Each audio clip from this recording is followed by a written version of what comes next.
Canada's finance minister struggles with his poor excuses on ArriveCAN app failure and wait times at Pearson Airport. Here's the clip. Mr. A Canadian traveler recently left this public comment on TripAdvisor, and I quote, "Just got back from a trip to Nevada, flying out of Buffalo, and I'm from Ontario. The airport is a dream, no lineups, quick through TSA checkpoints. The airport is super clean." He also added, "It was a quick drive over to the airport. No COVID testing required. Crossing across the U.S. border is easy. They only ask if you're vaccinated and do not ask to see your test. I have crossed 3 times in the past 2 months. Same thing every time. Coming back across the border at the Rainbow Bridge, there were about 10 cars in front of us, and it took forever to get to a booth. So anyone thinking of ditching Pearson Airport and traveling down to Buffalo, do it. It's worth it." Minister, Niagara Falls is the #1 tourism leisure destination in all of Canada. Yet every taxpayer dollar that Destination Canada spends in international markets, including our prime market, the United States, for our border communities, is being wasted by headlines that continually hit the press talking about Pearson Airport being the worst airport in the world. My colleague has just mentioned this. 60 countries around the world have abandoned all air travel pandemic restrictions, including most of our European allies. So why does this government continue to cling to these restrictions, which only do a disservice and disincentivize travel to this country? Good question.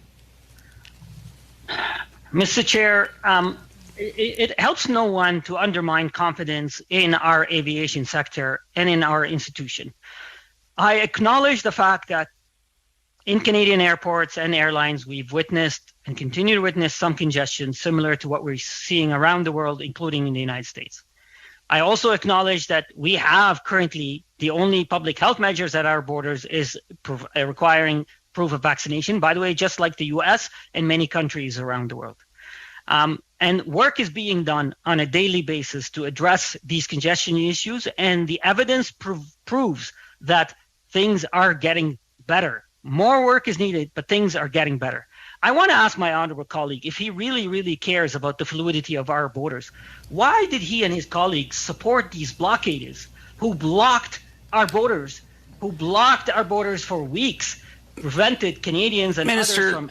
Minister, the question period is to me now. And if you had done your job, Minister, and spoken to stakeholders, including the federally bridge that you regulate in Fort Erie, the Fort Erie Peace Bridge Authority, you appoint members of that commission. They can tell you about the border delays, about traffic being down 50%, Minister, yet wait times are up almost over 2 hours, and yet you've done nothing. Minister, you have a hard time responding to correspondence from them, and they're your commission that you regulate. So why are you continuing to put disincentives to travel to this country? 40,000 people in my community work in the tourism sector, and they're being impacted. And we've lost 2 tourism years because of COVID.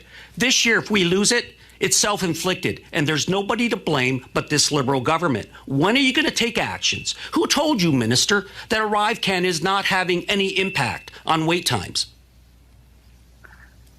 Mr. Chair, setting aside the bluster there, we continue to do everything we can to protect the health and safety of Canadians and facilitating smooth border crossing for all travelers. And we have had all hands on deck, whether it is at airports or land borders. My colleagues and I have been working with border communities to ensure that they have the tools they need to facilitate safe and efficient border crossing. Mr. Chair, the public health measures that we have... Who have you spoken to, Minister? Have you spoken to the stakeholders? Have you spoken to the bridge commissions? Have you spoken to the tourism stakeholders? My understanding is the Liberal caucus was meeting recently in Niagara Falls, the Ontario caucus. Did they meet with any stakeholders to hear from them directly about the impact that it's having on my community? Yes or no?